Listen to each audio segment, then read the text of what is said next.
Nawn ni am ein galwad i addoli. Teilwng yw'r oen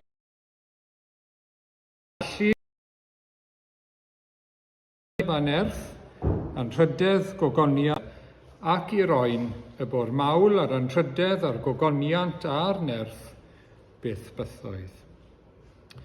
Wel, gawn ni ymuno nawr yn y mawl yna. Cawsom y Meseia, cyfaill gwerthfawr oca eriod, darfu mo cyn ei ddod.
Wel, mi wnawn ni ddarllen rhan o hanes y croeshoelio o Efengyl Ioan, pennod 19, ac i ni'n darllen o'r paragraff ail rhan adnod 16 at ddiwedd y bennod.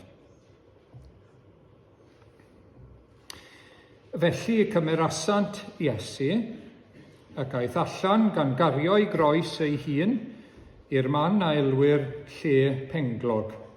Yn iaith yr Iddewon fe'i gelwyr Golgotha. Yno, croesoeliasant ef a dau arall gydag ef, un ar bob ochr a Iesu yn y canol. Ysgrifennodd Peilat deitl a'i osod ar y groes. Dyma'r hyn a ysgrifennwyd, Iesu o Nazareth, brenin yr Iddewon. Darllenodd llawer o'r Iddewon y teitl hwn, oherwydd yr oedd y fan lle croeshoeliwyd Iesu yn agos i'r ddinas. Yr oedd y teitl wedi ysgrifennu yn iaith yr Iddewon ac mewn Lladin a Groeg.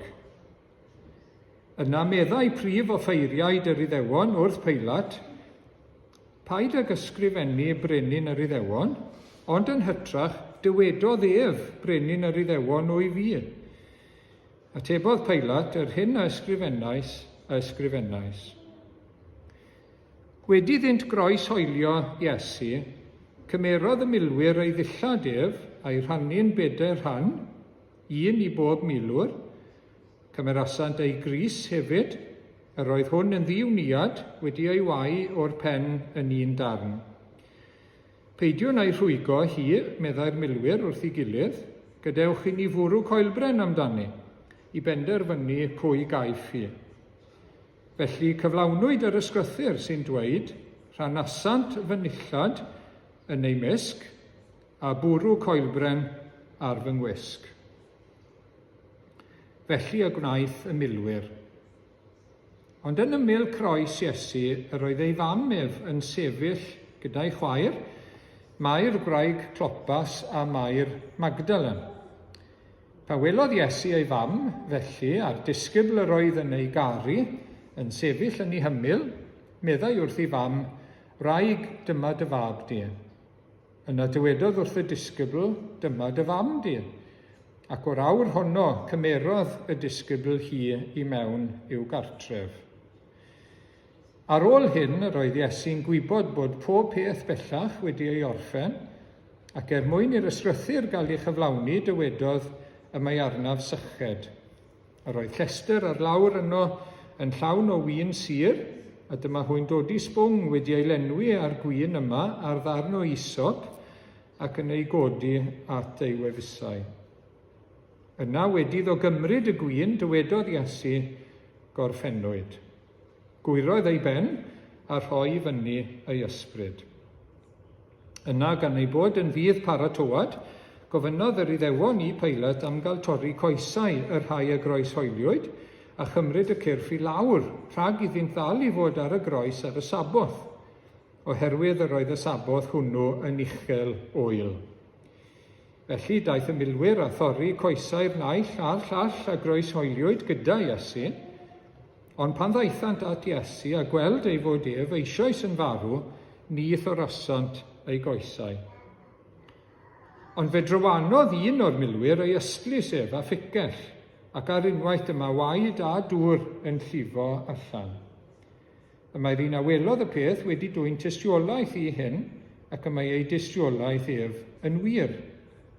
Y mae hwnnw'n gwybod ei fod yn dweud y gwir a gallwch chwythau felly gredu. Digwyddodd hyn mwyn i'r ysgrythyr gael ei chyflawni, ni thorri'r asgwrn ohono. Ac mae'r ysgrythyr hefyd yn dweud mewn lle arall, edrychant ar yr hwn a drywanwyd ganddynt.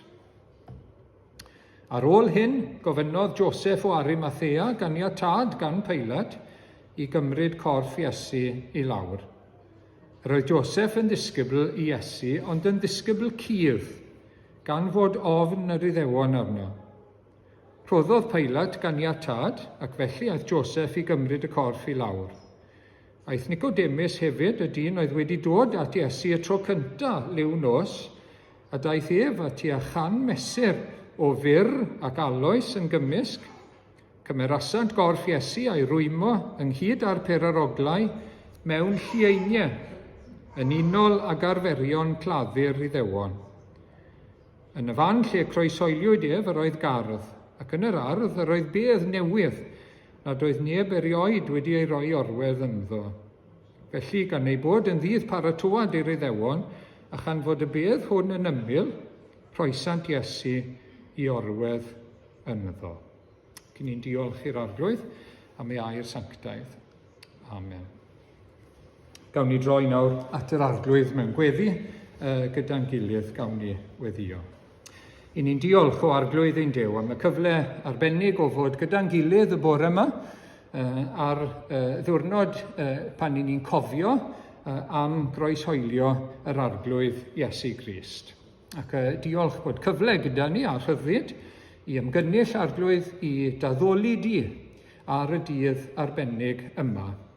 Ac o arglwydd i ni yn diolch dy fod ti yn dduw mawr iawn, yn dduw gogonefus, yn dduw cyfiawn, yn dduw sanctaidd, ac eto yn llawn trigaredd gras a chariad. Ac ni'n gweld y cwbl yn dod at ei gilydd yn y groes, yng nghrhoes yr arglwydd Iesu. I ni'n gweld o arglwydd ein Duw bod rhaid cosbi pechod, bod rhaid talu am ein camweddau a'n troseddau ni. Oherwydd dy fod ti'n gyfiawn, oherwydd dy fod ti'n uniawn, oherwydd dy fod ti'n sanctaidd. Ac na allu di ddim edrych heibio fel petai. Ac o arglwydd, i ni'n rhyfeddu, yn i bob amser yn rhyfeddu, dy fod ti wedi dyfeisio ffordd i gosbi ac i dalu'n llawn am ein pechodau ni, heb ein cosbi a tywallt y ddigofaint arno ni, ond ar dy fab di yn ein lle ni. Ac yn ni'n sylweddoli mai dyma oedd pinnacle gwaith Iesu Grist wrth iddo fe ddod i'r byd. Bod y cyfan yn arwain at yr offrwm a'r aberth ar y groes. I ni'n sylweddoli ac yn credu arglwydd mai dyna pam y gafodd Iesu gorff i fod fel un ohono ni. I ni'n gwybod bod ni wedi pechu yn y corff, wrth gwrs, fel dynion o gig a gwaed. Ac i ni'n rhyfeddu bod e'n fodlon, bod Dyw y mab yn fodlon rhoi corff amdano fe, i wisgo corff, i gymryd corff, fel ein corff ni, a dioddau yn y corff yna. Corff o gig a gwaed yn ein lle ni, ac ein mwyn ni. Ac o arglwydd i ni'n diolch arglwydd. Ac i ni'n diolch am yr arglwydd Iesu y bore yma. Diolch bod e'n fodlon o dragwyddoldeb. I ni'n gallu gweld yn y Beibl bod hyn wedi drefnu, wrth gwrs, cyn llunio'r byd, cyn y creu hyd yn oed. Bod ti wedi gweld ymlaen beth oedd wedi digwydd, beth oedd yn mynd i ddigwydd, o ti wedi gweld ymlaen beth fydde'n digwydd, ac wedi trefnu ymlaen. Oherwydd ti yw Jehovah Jireh, y Duw sydd yn gweld, yr arglwydd sydd yn gweld, a'r arglwydd sydd yn gweld ac yn paratoi ymlaen llaw. O, arglwydd, i ni'n diolch i ti am hyn. Nid yn unig bod ti wedi ein creu ni, a bod ti'n rhoi bywyd i ni, a bodolaeth a chynhaliaeth bob dydd o'n hoes ni. I ni wedi profi hynny eto heddi nawr. Ti sydd yn ein cynnal ac yn ein cadw ni, bob anad leinios. I ni'n diolch arglwydd. Ond hyd yn oed cyn hynny, wyt ti wedi trefnu ffordd i'n hachub ni. Hynny yw ein bod ni yn cael dod i berthynas agos gyda y Duw mawr sanctaidd. Fel ei bobl, fel ei blant, fel canwyll ei lygad yn yr arglwydd Iesu Grist. Ac i ni'n diolch am fywyd yr arglwydd Iesu, i ni'n diolch bod e wedi gogoneddu Duw yn ei fywyd. Diolch bod e'n ifydd ym mhob ffordd i gyfraith Duw. Bod e wedi ei eni o dan y gyfraith, yn fwriadol, yn wirfoddol, a bod e wedi anrydeddu cyfraith Duw ym mhob ffordd. Ac i ni'n diolch arglwydd, ac yn diolch oherwydd i ni methu wneud hynny. I ni wedi methu eriod yn wneud hynny. I ni methu cadw'r gyfraith, bod y gyfraith yn dda, yn ardderchog. I ni methu gadw fe. I ni torri'r gyfraith o hyd. I ni ddim yn dygaru di fel y dylen ni, na caru'n cymydog fel y dylen ni. Ac i ni'n cyffesu hynny eto gyda fron di y bore yma. Pethau dylen ni wneud, i ni ddim yn wneud. Pethau na ddylen ni wneud, i ni yn ei gwneud nhw. I ni'n pechu ar feddwl gair a gweithred. Ond dyma un sydd wedi anrydeddu'r ddeddf yn llwyr. Dyma un cyfiaw. O, i ni'n diolch am ei gyfiawnder ef. A diolch bod e wedyn yn fodlon rhoi ei fywyd pur i lawr ar y groes i dalu dyled ein pechod ni. Ac i ni diolch y bore yma fel byddwn ni'n canolbwyntio ar y gair gorffennwyd. Talwyd bod e wedi gorffen y cwbl, bod e wedi cyflawni'r cwbl, bod e wedi talu'n llawn ar ein rhannu ac yn ein lle ni. A hynny heb ofyn dim i ni. I ni'n cyffesu bore yma, allwn ni'n cyfrannu at y taliad yma o gwbl. Dim ond ei dderbyn yn ddiolchgar iawn ac ymddiried ynddo fe. Ac o arglwydd i ni'n gofyn i ti, i'n helpu ni bore yma, i wybod bod ein dyled ni wedi ei chlirio. Helpa ni i gofio hynny, i feddwl am hynny bore yma, a gweld ac ystyried ydy'n dyled ni, ydy'n bil ni yn y nef yn glir. A helpa ni hefyd o arglwydd sy'n ymddiried yn Iesu i weld ac i fwynhau ein rhyddid. O, diolch arglwydd bod cyfiawnder Iesu Grist wedi ei roi i ni nawr trwy ni bwyso arno fe. Bod ti'n mynd yn gweld ni yn ein pechod nawr, ti'n gweld cyfiawnder Iesu Grist. O, i ni'n diolch arglwydd Dyna shwyd ni'n dod gyda ffron di nawr. Dyna shwyd ni'n rhoi addoliad i ti, a dyna'r unig ffordd mae'n dderbyniol, bod e trwy Iesu Grist. Bod e yn enw Iesu Grist, bod e yn haeddiant Iesu Grist.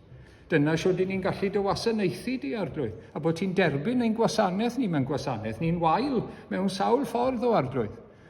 Ond eto ti'n derbyn yn yr Arglwydd Iesu Grist. Ac ei fwy nef. Ac Arglwydd, i ni'n diolch, ac i ni'n gogoneddu enw, ac i ni'n canmol dy gariad, ac yn canmol yr Arglwydd Iesu y bore yma. Ac yn dyhau o, Arglwydd, am fod yn fwy tebyg iddo fe yn ein bywydau ni ein hunain. Felly, Arglwydd, i ni'n diolch i ti am gael bod yma bore yma. I ni'n diolch am y gwaith sydd wedi mynd mlaen yn ystod yr wythnos gyda'r clwb a'r fraint o gael cyflwyno yr un neges i genhedlaeth newydd o, Arglwydd. Ac o gael ail afael yn y gwaith yna. I ni'n diolch yn fawr am y fraint i ni wedi cael. Ac yn gweddio, fel ni wedi gweddio trwy'r wythnos, y bydd yr had yna yn cael tir da yng nghalonnau plant a theuluoedd o, Arglwydd, ac y bydd nes ymlaen yn dwyn ffrwyth. Gogoniant i thenw di, gogoniant i Iesu Grist.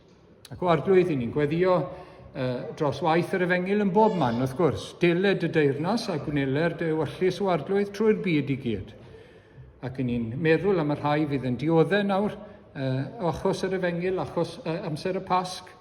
I ni'n meddwl am rhai yn Affrica, am Afghanistan o, Arglwydd, Gogledd Corea, Nigeria o, Arglwydd. Ac i ni'n meddwl am sefyllfa Wcrain, wrth gwrs, ar yr chyllderau yna. Ac i ni'n gweddio, Arglwydd, trwy hyn i gyd, deled y deyrnas di. Arglwydd, am i bobl cael y bywyd tragwyddol, y gobaith tragwyddol, y gobaith bywio yn yr Arglwydd Iesu Grist. Y tu hwnt i'r byd hwn, uwch ben y byd hwn, yno ti o, Arglwydd, ac ynddo fe. Ac i ni'n cofio am ein gilydd yn yr eglwys, i ni'n cofio am rhai sydd mewn cartrefi, Arglwydd, ac yn anhwylus nawr, ac yn ei cartrefi eu hunain, i ni'n gweddio dyfendith arnyn nhw, Arglwydd. Ac yn gweddio bydda nhw yn gallu meddwl am yr Arglwydd Iesu, a cofio am y groes o, Arglwydd, a cofio dy gariad anfeidrol tuag atyn nhw. Ac y bydda nhw'n gallu canmol dy gariad hefyd.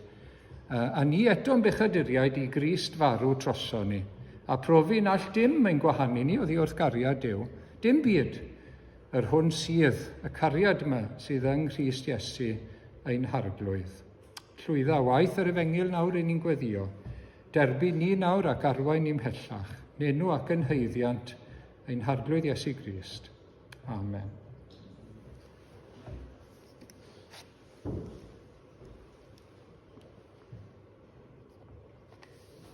Gawn ni droi at yr ail emyn sydd gyda ni y bore yma. A'i gwir y gair fod elw i mi yn aberth Crist a'i werthfawr loes, a gollodd ef ei waed yn llu dros un a'i gyrrodd ef i'w groes.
Wel, i ni'n troi nawr te nôl at y darlleniad, Iowan penod 19 adnod 30, yna wedi iddo gymryd y gwyn, dywedodd Iesu gorffennwyd.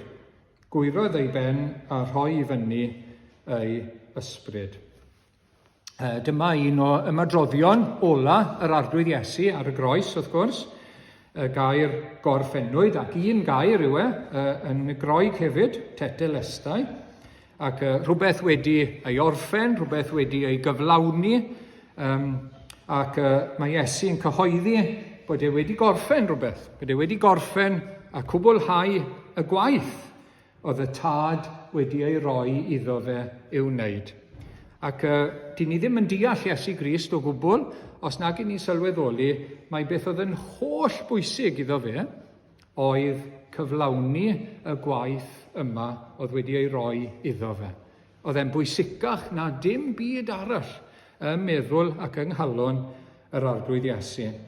Y noson cynt, mae Iesu'n gweddio o flaen i ddisgyblion, gawn ni'r adnod i fyny falle os gallwn ni, Iowan 17, adnod 4, mae'n gweddio ar y tad, rwy fi wedi dy ogoneddu ar y ddeiar, trwy orffen y gwaith a roddais di mi i'w wneud.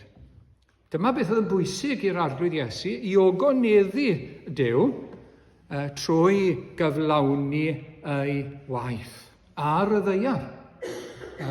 Gan i fod e wedi dod mewn cig a gwaed ar y ddeiar. Beth mae wedi wneud yn barod? Wel, mae wedi datguddio Duw, wrth gwrs. Mae wedi datguddio tynerwch calon Duw at bechaduriaid mewn angen. Yn y ffordd mae wedi delio gyda pechaduriaid oedd yn dod ato fe. Mewn a pob math o anghenion gyda nhw. Beth mae wedi dangos? Sut mae wedi gogoneddu Duw? Ond mae wedi dangos beth yw tynerwch calon Duw. A ni'n gweld yn Iesu Grist. A beth ni'n gweld yn Iesu Grist, wrth gwrs, ni'n gweld Duw. Pwy bynnag sydd i'n gweld i, mae wedi gweld y tad. I ni'n gweld yr un peth. Mae wedi mynegu cariad tragwyddol Duw tuag ato ni. Mae'n dweud wrtho ni, a mae'n dweud wrth bobl, bod e wedi dod o'r nef, wrth gwrs. Mae wedi cael ei anfon gan y tad. Mae wedi dod oddi wrth y tad. Mae e'n gariad anfeidrol, mae'n gariad nefol sydd wedi dod â fel awr i gyflawni ei waith e. Mae wedi dangos bod Duw yn gyfiawn ac yn sanctaidd hefyd. Mae wedi dangos hynny. Mae wedi dangos bod e'n gwrthwynebu pechod. Mae wedi dangos bod e'n gwrthwynebu rhagryth y Phariseaid. Chi'n cofio wrth y feddwl mewn i Jerusalem ac i'r deml, oedd wedi troi y fordydd. Chi'n cofio? Achos oedd y deml yn cael ei defnyddio'n anghywir. Cymryd mantes o bobl, cadw pobl rhag dod i addoli Duw yn y ffordd iawn. Ac oedd e'n grac am hynny. Oedd e'n gwrthwynebu pechod. Dangos agwedd Duw, wrth gwrs mae fyna. Dyna beth yw agwedd Duw tuag at bechod hefyd. Ac wedyn ni ar y groes, mae'n gweud bod e wedi gorffen. Mae wedi anrydeddu cyfraith Duw. Ym mhob ffordd yn ei fywyd, mae wedi anrydeddu cyfraith Duw. Mae wedi dod o dan y gyfraith, fel Duw, wrth gwrs, oedd wedi rhoi y gyfraith. Ond nawr mae wedi dod o dan y gyfraith medde'r Testament Newydd, ac wedi anrydeddu'r gyfraith ym mhob ffordd. Dwi ddim wedi dod i dorri un darn iddo fe, ond i gyflawni. Ac oedd hynny'n golygu i fyddhau'r gyfraith. Yn llwyr. A nawr mae'n gallu dweud gorffennwyd. Mae wedi mynd reit i'r pen nawr, ac dim ond un gair sydd yma, gorffennwyd. Ond mae'r gair yma, a beth mae'n golygu, beth mae'n cynrychioli, wedi dod â maddeuad a bywyd rhagwyddol i filiynau o bechaduriaid anghennus. O'r un gair yma, beth mae'n cynrychioli wrth gwrs. Mae'n emyn yn Gymraeg, daeth gwawr o'r gair gorffennwyd.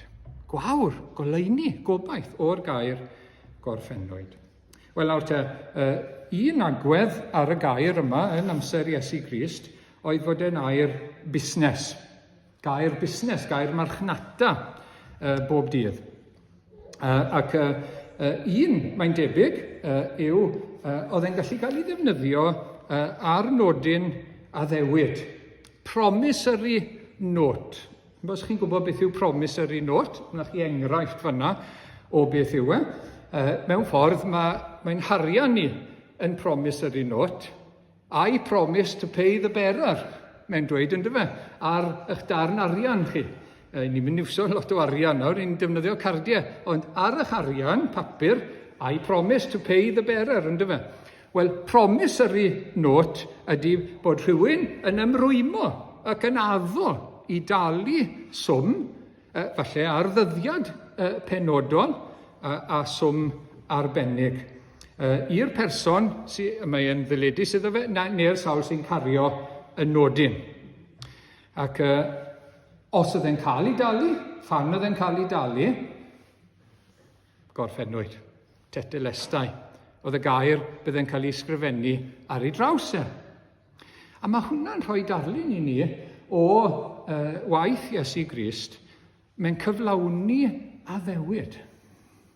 Mae'n cyflawni addewid Duw i dalu dyled pechodau ei bobl. Mae Duw wedi addo i wneud hyn. Mae wedi dweud amdano fe, ni wedi canu, darfu Moses a'r proffwydi, ddweud amdano cyn ei ddod. Mae'n addewidion, a mae hwnna'n bwysig yn dweud. Dyma chi Hebreaid pennod 10. Yna dywedais, dyma fi wedi dod. Mae wedi ei ysgrifennu mewn rhôl llyfr amdanaf i wneud dewyllus di o Dduw. Ac mae y Hebreaid fyna yn dyfynnu Salm 40. Ac mae proffwydoliaeth fyna y bydde un yn dod, y Meseia, i gyflawni ewyllus Duw, i fod yn ifydd, ac i gario mas beth oedd ewyllus Duw dros ddynion, dros ei bobl. Cyn ni'n gweld eto yn Ioan 4, meddai Iesu wrthynt, fy mwy di yw gwneud ewyllus yr hwn am hanfonodd i a gorffen y gwaith a roddodd i mi. Mae Iesu'n dangos fyna beth mae eisiau wneud, beth yw ei awydd i gyflawni y gwaith sydd o'i flanau a'i orffen. Ac wedyn, Eseia 53, dyma'r broffwydoliaeth nawr, dyma'r addewid allwch chi feddwl am addewidion eraill. Archollwyd ef am ein troseddau ni, a'i ddryllio am ein camweddau ni, roedd cosb neu pris ein heddwch ni arno ef, a thrwy ei gleisiau ef y cawsom ni. A beth sydd fyna? Addewid proffwydoliaeth yw hwnna. Dwi'n gwybod bod chi'n darllen fel petai o wedi digwydd, ond proffwydoliaeth yw wrth gwrs. Am y gwas oedd yn mynd i ddioddau. A dyma'r addewid. Oedd e'n mynd i ddod, ac oedd e'n mynd i gymryd camweddau ei bobl. Oedd e'n mynd i greu heddwch gyda dyn a Duw. Ac oedd e'n mynd i roi iachawdwriaeth trwy ei gleisiau ei hunan. Dyma'r addewid yn yr Hen Testament. Gallwch chi feddwl am yr addewid yng Ngardd Eden, am had y wraig y bydde fe'n dod ac yn sefyll, sathru ar ben y sarf. Addewid. Promissory. Ac yn yr Hen Testament mae gyda chi promissory notes. Duw yn addo, bydde un yn dod i dalu dros gamweddau a phechodau ei bobl. A nawr mae Iesu Grist yn gweud, talwyd. Mae wedi wneud e. Mae wedi glirio fe ar y groes. Beth yw'r papur na? Beth yw gwerth y promissory note heb y talwyd ar ei draws? Dim byd. Mae dim ond addewid yw e. Odi e'n mynd i ddigwydd? Odi e'n mynd i gael ei wneud? Odi e'n mynd i gael ei dalu? Odi e'n mynd i gadw ei air? Ond pan mae'r talwyd ar ei draws, mae wedi gyflawni fe. A mae Duw wedi cyflawni ei addewid. Mae'r arglwydd Iesu wedi cyflawni ei addewid. Mae'r sleid nesaf yn rhoi darlun arall i ni. Diolch, Geraint. Ac hwnna oedd diolch. Un arall nawr, mae'n debyg bod archeolegwyr wedi dod o hyd i filiau mewn swyddfa cyfrifydd o'r hen amser nawr, hynafol wrth gwrs, ac wedi sgrifennu mewn Groeg. Ac beth oedd y biliau yma oedd rhyw fath o customs bill, dyna di hwn. Rhyw fath o customs bill pan ych chi'n dod â rhywbeth mewn i wlad neu mewn i ardal, bod chi'n talu trethu arno fe. Rhywbeth sy'n dal i gael ei wneud heddi, wrth gwrs. Ac ddethon nhw ar draws pentwr bach o filiau, ac oedd e ar gyfer cario falle nwyddau, neu mynd ag anifail, neu mynd â pherson i dynoed mae'n debyg, mewn o un ardal i ardal arall, a mewn i ryw bentre neu ryw dre arbennig.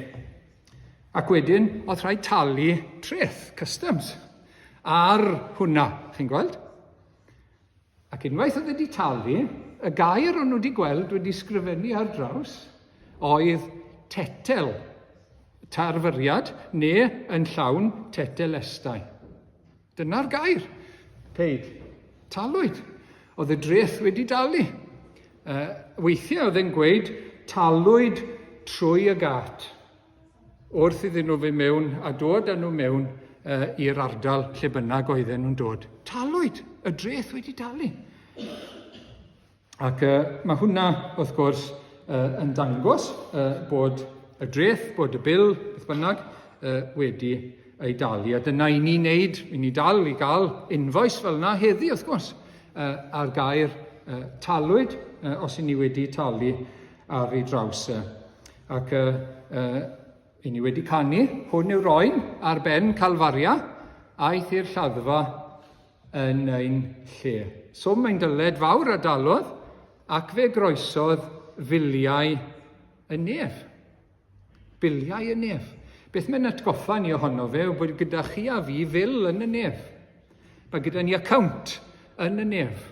Bil am y gwasanaeth i ni wedi cael gan Dduw. Yn creuwr, a'n cynhaliwr. Meddyliwch chi nawr a fi, ei ofal a'i gynhaliaeth drosom ni, bob dydd o'n hoes. Pob anadl, popeth, y ffordd mae'n ein cynnal ac yn ein cadw ni. Gwasanaeth Duw i ni yw hwnna, ein crewr ni. Ac oherwydd hynny, mae'n haeddu bod ni'n ei garu fe, a'i holl galon, a'n holl feddwl, a'n holl nerth, wrth gwrs. Dyna sydd ar y bil, wrth gwrs. Cariad, bod ni'n caru Duw yn llwyr. A'n holl galon, a'n holl feddwl, a'n holl nerth, a bod ni'n caru'n cymydog, fel ni ein hunain. A pan chi'n cael bil, sy'n bod fel i chi'n neud, pan chi'n cael bil, maen nhw'n dal i ddod, y costau wedi codi nawr yn ddiweddar, yndyn nhw costau byw, a mae'r biliau'n dal i ddod. Sa'n gwybod beth i chi'n neud? Peth cyntaf i wneud bob amser yw checo mae i chi mae'r bil. Mae wastad rhyw chans mae i rywun arall mae e. Ond chi'n checo mae chi enw chi sy'n arno fe gynta, a bil chi yw e. Wedyn, chi'n mynd i'r, dwi'n mynd i'r gwylod. Dyna beth i chi'n neud. Y bottom line. Os fyna mae'r gloman, faint yw e, reit yn y gwylod. A wedyn, chi'n meddwl, siwd mae e wedi cyrraedd fyna, siwd mae e gymaint. A wedyn chi'n mynd nôl trwy'r bil a gweld yr eitemau gwahanol. Beth ych chi wedi cael? Chi wedi cael gwasanaeth, wrth gwrs, gan yr arglwydd. Chi wedi cael gwasanaeth Duw ein crewr a'n cynhaliwr. Bob dydd o'n hoes, bob eiliad o'n bodolaeth ni. Ond wedyn ni, mae yna beth eraill ar y bil gyda ni. Achos di ni ddim wedi caru Duw fel y dylen ni. Di ni ddim wedi bod yn ei garu fe o'r dechrau. I ni wedi bod yn gwrthryfela. I ni ddim yn caru'n cymydog fel ni'n hunain. I ni wedi torri gorchmynion Duw. A beth am rheina te? Mae rheina lawr ar y bil. All ddyled. Yr iars. Yr iars. Beth i ni wedi methu talu o'r blaen. I ni mewn dyled o'r blaen, heb sôn am bechodau heddi. A beth am fori? A beth am wythnos nesaf? Mae'n rhywbeth i ni i gofio, mae'n bwysig i ni gofio, mae'n bwysig i ni i feddwl o bryd i'w gilydd am hyn. I ni wedi cael gwasanaeth Duw, mae'n haeddu ein holl gariad, ein holl gariad ni, ei garu fe'n holl feddwl enaid a nerth, a caru'n cymydog. A sdim gobeith gyda ni, os i dalu'r bil. Beth ni'n mynd i wneud ar bil yma, ger bron Duw? Mae rhaid setlo fe, rhyw ffordd, mae rhaid i ni setlo fe. Neu mae yna ddirwy, wrth gwrs, os chi'n mynd talu eich biliau, mae dirwy, mae ffain, neu falle jail, am amser hir iawn i rai pobl, os dyn nhw ddim yn setlo ei biliau. Siwrd ni'n mynd i ddod yn iawn gyda Duw, yn dderbyniol gyda Duw. Siwrd allwn ni setlo ein bil i gael ein derbyn gan Dduw, achos i ni mewn dyled iddo fe, i ni'n feth dalwyr. Wel, mae tair opsiwn nawr te gyda ni. Gallwn ni'n hunain trial clirio ein dyled ein hunain. Gallwn ni trial talu'r bil. Felly, gallwn ni trial byw yn well, gallwn ni trial ymdrechu'n galetach, gwneud mwy o waith da, mwy o elusen, bod yn fwy crefyddol, addo bod yn well pobl, a trial bob ffordd i dalu, i fod yn iawn ger bron Duw. Mae lot o bobl yn dal i wneud hyn heddi, yn dal i feddwl, reit, mae rhaid i fi weithio'n galetach, mae rhaid i fi wneud rhywbeth, mae rhaid i fi fyw yn well i setlo hyn. Ond chi'n bod weithiau, mae pobl yn cymryd credit card, yn dyn nhw. A maen nhw'n gallu cael credit card, ac chi'n cael rhywbeth, a chi ddim yn talu amdano fe. Chi'n cael rhywbeth ar credit, right? A wedyn, wrth gwrs, mae rhaid chi dalu fe nôl, ond mae posib talu jyst tyme bach yn ôl, yn debyg.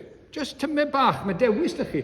A mae yna isafswm, minimum mae rhaid chi dalu nôl, a chi'n talu tyme bach nôl, ond y drwg yw, mae'r credit, mae'r ddyled, yn dal i fynd yn fwy. A mae'n broblem i bobl yn ein cymdeithas ni heddi, wrth gwrs. Mae'n broblem go iawn. Gyda arian nawr, Chi'n cael credyd, chi'n cael rhywbeth, a chi'n talu nôl cyn lleied, mae'r ddyled yn dal i dyfu. A mae'n mynd yn broblem fawr i bobl. Wel, fel yna mae person sy'n meddwl, reit, wi'n mynd i gliro dyled pechod nawr. Wi'n mynd i setlo'r bil yma gyda Duw, wi'n mynd i fyw yn well. A wi'n wir yn gobeithio bydd Duw yn derbyn fi yn y diwedd, trwy beth allai i wneud. Sim gobeith dyn ni. Mefel y tyme bach na ar y credyd card, a'r ddyled yn tyfu. Achos i ni'n dal i gyflawni pechod. I ni'n dal i fyw ar credyd trwy'r amser. Mae Duw yn ein cynnal ni, mae'n ein cadw ni, ond i ni ddim yn ei garu fe fel dylen ni. Mae'r ddyled yn tyfu trwy'r amser. Yr ail ddewis, anwybyddu'r bil. Rhowch yn y bin. Rhowch yn y tân. Os oes tân dych chi, sy'n lot o bobl a tân, wrth gwrs. Rhowch cael gwared o'n fe. Newidwch eich enw. Rai pobl yn gwneud hynny. Maen nhw'n byw mewn un man, wedyn maen nhw'n symud i'r rhywle arall, wedyn maen nhw'n newid eu enw, falle maen nhw'n newid gwlad, symud gwlad hyd yn oed. Just anwybyddwch e. Pidwch a delio gyda fe o gwbl. A mae rhai pobl yn gwneud hynny heddi, wrth gwrs. Pidwch a sôn am bechod. Pidwch a sôn am setlo ein perthynas ni a Duw. Pidwch a sôn am gosb Duw. Pidwch a sôn am dydd y farn bod rhaid ni ddod o flaen Duw rhyw ddydd i setlo'n account ni. Pidwch a sôn am bethau fel yna nawr, i ni yn yr unfed ganrif ar 20. Mae hwnna'n hen ffasiwn iawn. Sut ydych chi'n meddwl fel yna heddi? Ydy'r Beibl yn... Diolch yn berthnasol i ni heddi nawr, bethau fel yna. Ond dyna mae'r Beibl yn dweud. Bydd rhaid i ni ateb. Bydd rhaid ni roi cyfri iddiw. Mae account gyda ni yn y nef. A bydd rhaid ni roi account. Rhaid ni roi cyfri. Ger bron yr arglwydd ar y diwedd. Neu cael rhywun arall i dalu y bil drosto ni. A dyna yw neges yr Efengyl. Dyna yw neges yr Efengyl. Bod un arall wedi dod i dalu ein dyled ni, i glirio y bil sy'n yn enw ni, ond mae wedi dod a wedi dweud, na i gymryd y bil na, na i gymryd y ddyled na, a na i dalu fe. Na i dalu fe drostyn nhw. Does dim posib clirio ein bil ni, ein pechodau ni, gyda'r ddwy opsiwn cyntaf. Mae'n amhosib. Mae'n gwbl amhosib. Does dim dianc rhag cyfiawnder Duw, wrth gwrs. A dyna pam oedd rhaid i Iesu Grist i ddod, oedd rhaid i Iesu Grist i fynd i'r groes. Does dim ffordd arall i glirio ein dyled ni ger bron Duw. Does dim ffordd arall i glirio'n pechod ni. Dim ond un ffordd sydd. Ac ni'n gweld yn Efengyl Ioan, pennod 3 enghraifft, ac adnod 14 ai hwnna sydd nesaf. Ac fel y dyrchafodd Moses y sarf yn yr anialwch, felly mae'n rhaid i fab y dyn gael ei ddyrchafu. Mae rhaid iddo fe. Oedd rhaid iddo fe ddod, oedd rhaid iddo fe farw, os oedd ein pechod ni am gael ei glirio. Doedd dim ffordd arall. Amhosib. Os oedd e'n gadael ei ni, allan ni ddim clirio fe. O gwbl. Oedd rhaid iddo fe ddod. Ac oedd e'n fodlon dod. Ac mae di dod i dalu'r bil yn llawn. Talwyd yn llawn. Dyna mae e'n dweud mewn gwirionedd ar y groes. Nid rhoi grant 50-50, match funding, na. Nid rhoi 70% o'r taliad a ni'n talu 30%, na. 100%. Mae e wedi talu fe i gyd. Talwyd yn llawn. Pechod felly y gorffennol, y presennol a'r dyfodol. Ydy hwnna'n rhyfedd? Ydy hwnna'n rhyfeddod? Pechod y gorffennol, pechod y presennol, pechod y dyfodol. Mae'r arglwydd Iesu mewn un weithred wedi delio â'r cwbl i gyd. Wedi talu y ddyled am y cyfan i gyd. Gobeithio bod ni'n sylweddoli hynny, beth mae hynny'n meddwl bore yma. Y gorffennol, a i weid eto, y presennol, a'r dyfodol. Y cyfan. Sneb arall yn gallu talu amdano fe. Dyw e ddim yn dweud y gorffennol a'r presennol a fi sy'n clirio'r dyfodol. Na. Y cwbl i gyd. Fe wedi talu y cyfan yn llawn. Ac wrth gwrs, mae'r gair, fel ych chi'n gwybod, yn y gorffennol, yn yr amser gorffennol, gorffennwyd. Mae wedi gorffen. Mae wedi dalu. Mae wedi ei gwblhau. Mae yn y gorffennol. Mae wedi wneud nawr. Ar y groes, beth ni'n cofio heddi 2000 o flynyddoedd yn ôl. Ac wrth gwrs, ar ôl talu, siwr ych chi'n gwybod bod chi wedi talu digon, ych chi'n cael risit, ych chi'n cael derbyneb. Prawf, os llun dyn ni, os na fe, chi'n gwybod am rhain, cael risit o'r siop, o'r farchnad a'r farchnad, neu am ryw fil arall, chi'n cael invoice, ac wedyn talwyd.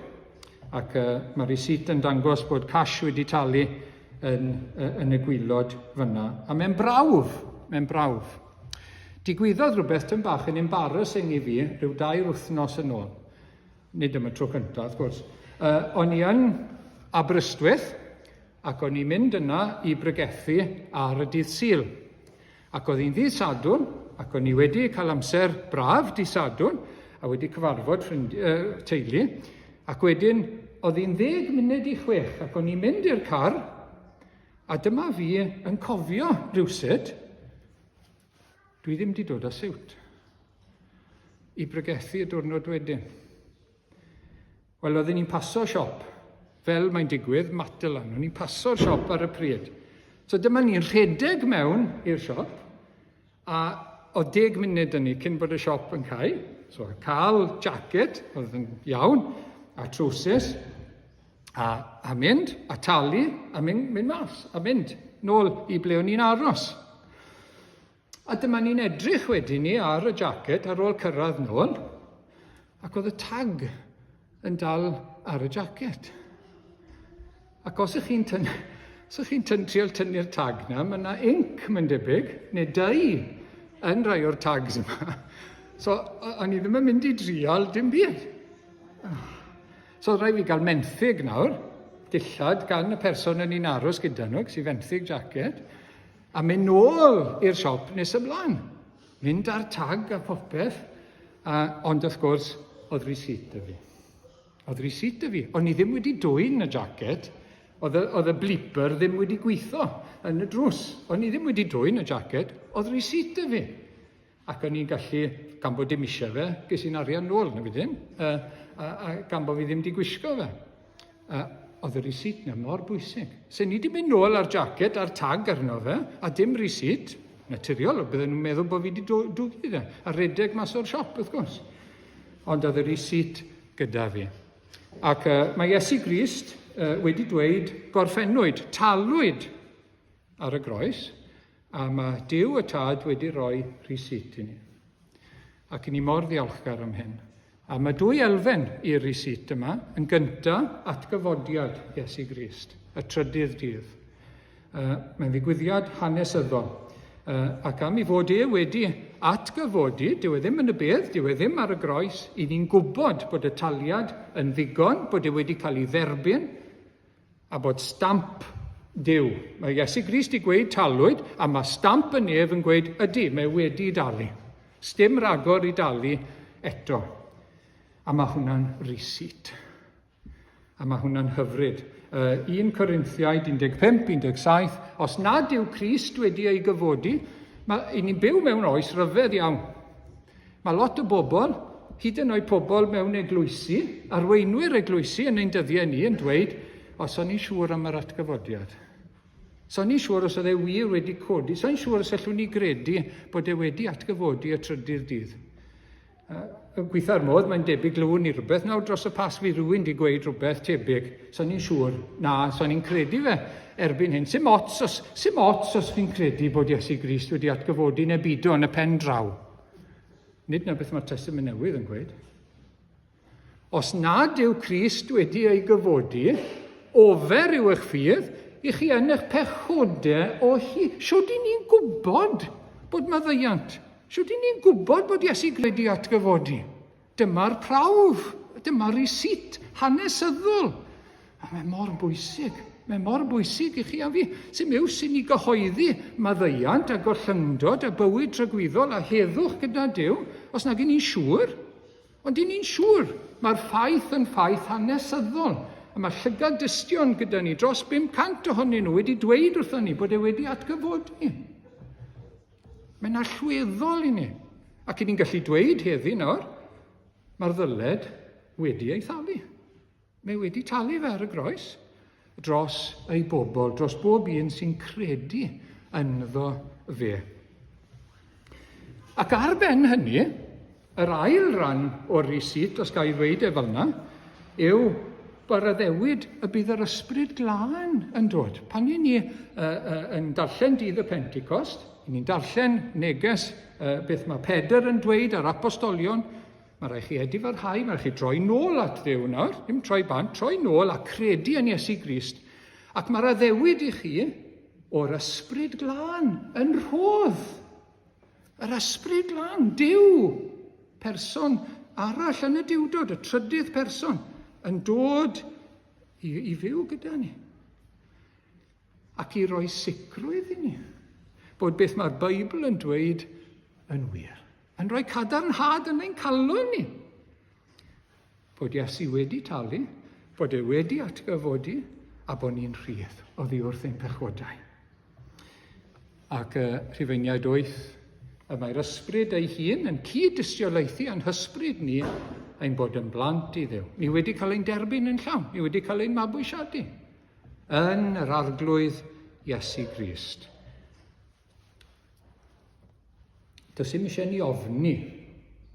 Unwaith i ni'n ymddiried yn Iesu Grist, di ni ddim ar brawf, dyw'r bil ddim yn ein heno ni, dyw e ddim yn outstanding, mae wedi ei glirio.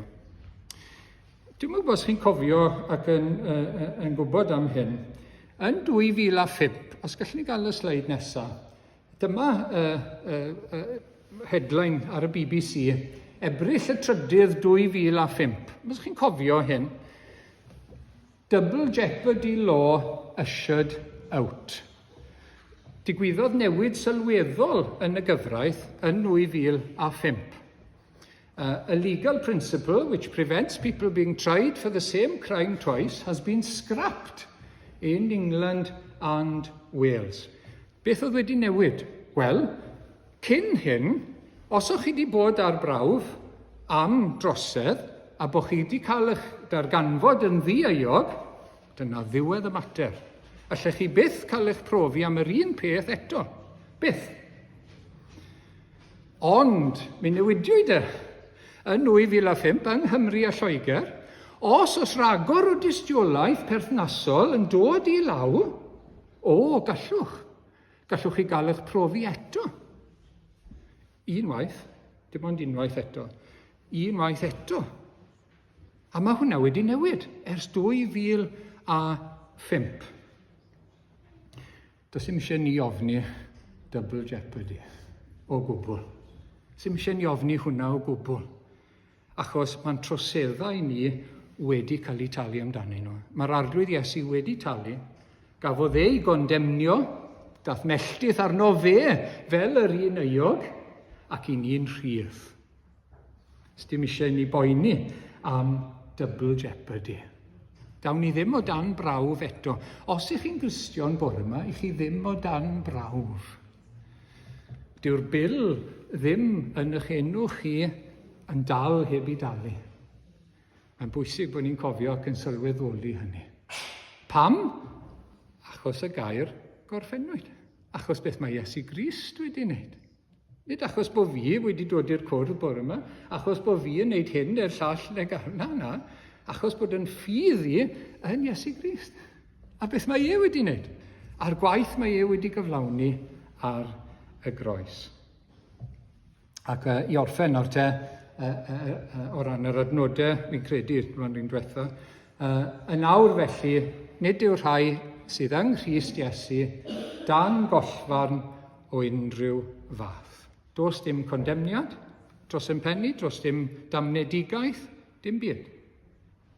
Unwaith i ni'n ymddiried yn yr arglwydd Iesu, i ni'n rhydd ac yn iawn ger bron Duw. Wel, diolch y bore yma am y gynllun Duw, i'n hachub ni o'n pechod, ac addewidion Duw. Chi'n cofio'r promissory note na, yr nodyn addewid. Mae di addo byddai fab yn dod i dalu dyled ei bobl. Diolch bore yma bod ni'n gallu dweud mae wedi cyflawni ei addewidion. Un fel na yw Duw, wrth gwrs, mae wedi cyflawni yr addewid. Ac mae'r nodyn wedi ei dalu, a mae'r ddyled wedi ei thalu. Diolch bod Iesu Grist wedi dod o'i fodd, wrth gwrs. Diolch bore yma eto am ei fywyd ei fywyd glân, ei fywyd di-bechod, ei fywyd yn anrhydeddu cyfraith Duw ym mhob ffordd, achos dim ond bywyd fel yna, dim ond bywyd glân perffaith, allai cael ei roi yn daliad dros ein pechod ni. Diolch bod felly wedi byw yn ddi-bechod, ond bod wedi dioddau cosb a llyd Duw yn ein lle ni. Mae Pedr yn gweud y cyfiawn dros yr anghyfiawn. Y cyfiawn dros yr anghyfiawn i'n dwyn ni at Dduw. I ni'n diolch hefyd bore yma am y dderbyneb, am y risit, yr atgyfodiad a tystiolaeth yr ysbryd glân yn ein calon, ein bod ni'n blant i Dduw trwy bwyso, trwy ymddiried yn yr arglwydd Iesu. Diolch bod rhyddid, maddeuant, bod ni'n iawn ger bron Duw trwy ffydd, yn ddiried yn beth mae Iesu Grist wedi wneud. Mae hwnna mor bwysig. Hi'n trystio beth mae e wedi wneud. Nid beth i ni yn trio, beth mae e wedi wneud ar ein rhannu yn ei fywyd ac yn arbennig nawr ar y groes. Cwestiwn i ofyn nawr te ar y diwedd bore yma, ydy dy fil di wedi ei dalu? Is your bill paid? Ydy'r ddyled wedi ei setlo rhyngo ti a Duw? Ac wrth gwrs, mae rhaid ymddiried yn beth mae Iesu Grist wedi wneud drosom ni ar y groes. A mae popeth yn dangos bod e wedi talu drosto ni os i ni'n credu. Os i ni'n ymddiried ynddo fe, fyddwn ni'n cael gollyngdod maddeuant, fyddwn ni'n iawn gyda Duw. A i chi a fi sydd yn gredinwyr yma bore yma, gadewch i ni gadw'n llyged ar Iesu Grist ac ar beth mae e wedi wneud. Mae perygl mawr i ni fel Cristnogion i fynd nôl nawr ac i anghofio bod e wedi talu dros bechod y gorffennol, y presennol a'r dyfodol. Mae perygl i ni i golli golwg ar hwnna, meddwl, mae lot yn dibynnu ar beth wi'n wneud nawr. Mae lot yn dibynnu o ran derbyniad a bendith Duw ar beth dwi'n wneud nawr. Na, dyw e ddim. A'r cyfan yn dibynnu ar waith Iesu Grist ac ar ein ffydd ni yn Iesu Grist. Mae rhaid i ni wneud popeth i ni wneud mewn ffydd ac mewn diolchgarwch yn ymddiried yn Iesu Grist. I ni'n ddigonol ac yn dderbyniol yn Iesu Grist, bob amser. Sym ots beth i ni'n wneud, sym ots fel i ni'n defnyddio ein doniau, fel i ni fod i wneud, fel i ni'n gwasanaethu ar arglwydd. Mae e'n dderbyniol trwy ffydd. Mae'n dderbyniol trwy Iesu Grist. A ni beidio mynd nôl i golli golwg ar hwnna. A mae rhaid ni fwynhau y ffaith bod ni'n gyfiawn ac yn dderbyniol yn Iesu Grist. Mae rhaid ni gofio hynny bob dydd, bob bore pan ni'n deffro. I ni'n blant y nef, i ni'n etifedd y gogoniant trwy Iesu Grist. Yn Iesu Grist, Duw ddim yn gweld ymhechod i. Mae'n gweld gogoniant cyfiawnder Iesu Grist. Dyna sydd ni'n dderbyniol, bob amser. Ac wrth gwrs, Mae rhaid ni gadw'n golwg ar beth mae Iesu wedi wneud i ni, achos i ni'n rhydd nawr i wasanaethu fe ac i ddod yn fwy sanctaidd. Dyw hwnna ddim yn esgus i ni fynd nôl i bechod, wrth gwrs. Ond mae hwnna'n ein drifo ni ymlaen i ofyn am nerth i beidio â phechu ac i ddod yn fwy tebyg i'r arglwydd Iesu. Diolch i Dduw am ei ail sanctaidd. Amen. Gawn ni ddod at yr emyn ola y bore yma, gorffennwyd, y Meseia roes ei fywyd dros bechodau'r byd. Mae rhyddid cyflawn yn drwy ei waed, cyflawnwyd diben Aberth Drud.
Diolch o arglwydd am yr efengyl y bore yma.